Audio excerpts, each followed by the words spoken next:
Assalamualaikum warahmatullahi wabarakatuh. Perkenalkan, nama saya Balkis Matur Syifa dengan NIM 2554113. Di sini saya akan menjelaskan materi tentang kewajiban belajar mengajar. Pendahuluan yang pertama yaitu kewajiban belajar mengajar dalam pendidikan Islam merupakan pilar utama dalam pendidikan Islam. Belajar dan mengajar bukan hanya kegiatan intelektual, tetapi juga ibadah yang memiliki nilai spiritual dan moral. Al-Quran menekankan pentingnya ilmu dan penerapan dalam kehidupan. Pendidikan bertujuan membentuk manusia yang berilmu, berakhlak, dan bertanggung jawab. Ilmu adalah cahaya yang membimbing manusia menuju kebenaran dan menjalankan tugas sebagai khalifah di bumi. Kemudian yaitu landasan teologis kewajiban belajar mengajar dalam tafsir Tarbawi. Yang pertama adalah Quran surat Al-Alaq ayat 1-5. Wahyu pertama yang diterima Nabi Muhammad SAW. Kemudian perintah utamanya adalah membaca atau Iqra dan menjadi dasar konsep pendidikan dalam Islam. Makna Iqra ayat 1-3 yaitu membaca tidak hanya teks tapi juga memahami, meneliti, menganalisis dan merenungkan ciptaan Allah. Kemudian yang kedua yaitu pengulangan, menunjukkan pentingnya kebiasaan belajar. Kemudian ada makna Alaq ayat 2, manusia diciptakan dari segumpal darah, mengajarkan kesadaran asal-usul manusia, kerendahan hati, ketergantungan kepada Allah. Kemudian mendorong manusia mempelajari ilmu tentang penciptaan atau biologi. Makna ayat 4 adalah Allah mengajar manusia dengan pena. Pentingnya menulis, mencatat ilmu, mengembangkan pengetahuan. Kemudian makna qalam mencakup teknologi modern yaitu komputer dan media digital. Makna ayat 5 yaitu Allah sumber ilmu. Manusia awalnya tidak mengetahui apa-apa. Kemudian semua ilmu itu berasal dari Allah. Ilmu itu harus bermanfaat, menegakkan kepada Allah dan menguatkan iman dan moral. Kemudian yang selanjutnya yaitu nilai-nilai pendidikan yang terkandung dalam ayat 1-5. Nilai keterampilan, membaca, menulis, dan biologi atau memahami penciptaan manusia. Yang kedua yaitu nilai ketuhanan atau tauhid. Membaca atas nama Tuhan merupakan penanaman akidah karena menuntut keyakinan kepada Allah sebagai pencipta manusia. Ayat ini tidak hanya mengajak untuk belajar dan membaca, tetapi juga menyadarkan manusia tentang asal-usul penciptaannya, serta memperkuat keimanan kepada Allah. Pendidikan tauhid harus ditanamkan sejak dini, sebagaimana dicontohkan Nabi Muhammad. Kemudian ada nilai akal atau intelektual. Islam menginginkan pemeluknya cerdas dan pandai. Kecerdasan ditunjukkan dengan kemampuan menyelesaikan masalah, sedangkan kepandaian ditunjukkan dengan luasnya pengetahuan. Hal ini tercermin dalam penguasaan sains yang berkualitas serta kemampuan memahami dan menghasilkan pemikiran filsafat. Kemudian landasan teologis kewajiban belajar mengajar dalam tafsir Tarbawi yang kedua yaitu Al-Quran surat At-Taubah ayat 122. Konteks historis.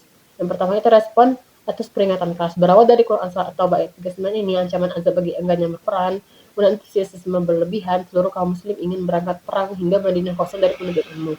Kemudian yaitu kritik kaum munafik, adanya celaan terhadap kelompok yang menetap di pedalaman untuk belajar agama, dan pelurusan keadaan. Allah menurunkan ayat 122 untuk membagi tugas antara pejuang di medan perang dan penuntut ilmu. Makna ayatnya larangan berangkat serentak, tidak semua orang beriman harus pergi ke medan perang. Tafakuh din, wajib adanya kelompok yang berdalam ilmu agama atau deep learning. Estafet informasi, penuntut ilmu bertugas membimbing dan memberi peringatan kepada pasukan yang baru kembali dari medan perang.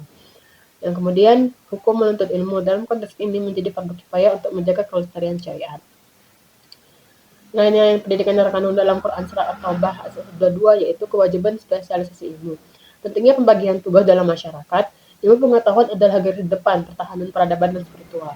Yang kedua, keseimbangan jihad, membangun kecerdasan bangsa setara nilainya dengan menjaga kedaulatan negara. Yang ketiga, tanggung jawab sosial atau social responsibility. Tujuan ilmu bukan sekedar gelar, tapi untuk inzar atau memberi peringatan atau dakwah. Ilmuwan wajib membimbing masyarakatnya agar terhindar dari kesalahan. Kemudian yang keempat, kaderisasi dan keberlanjutan. Manajemen SDM melalui proses talaki belajar langsung atau memastikan transfer ilmu tetap berjalan meski dalam kondisi perang.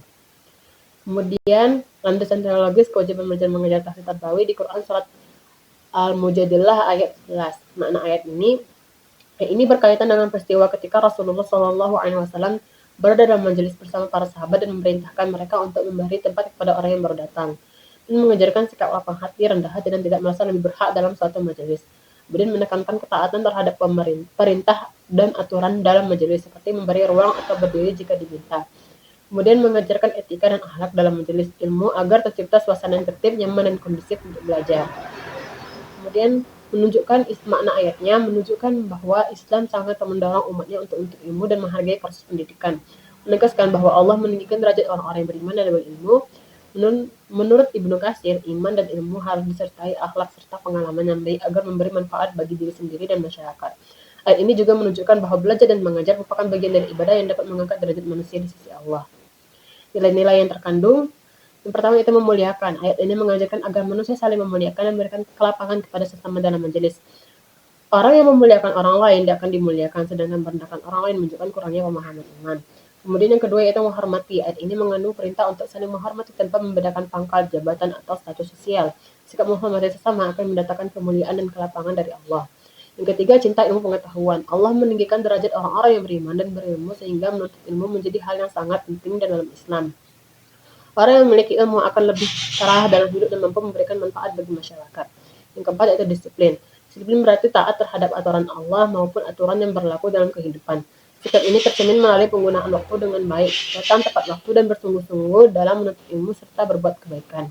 Jadi kesimpulannya, pendidikan dalam Al-Quran merupakan pilar integratif yang menyatukan dimensi intelektual, spiritual, dan moral sebagai bentuk ibadah manusia sebagai khalifah.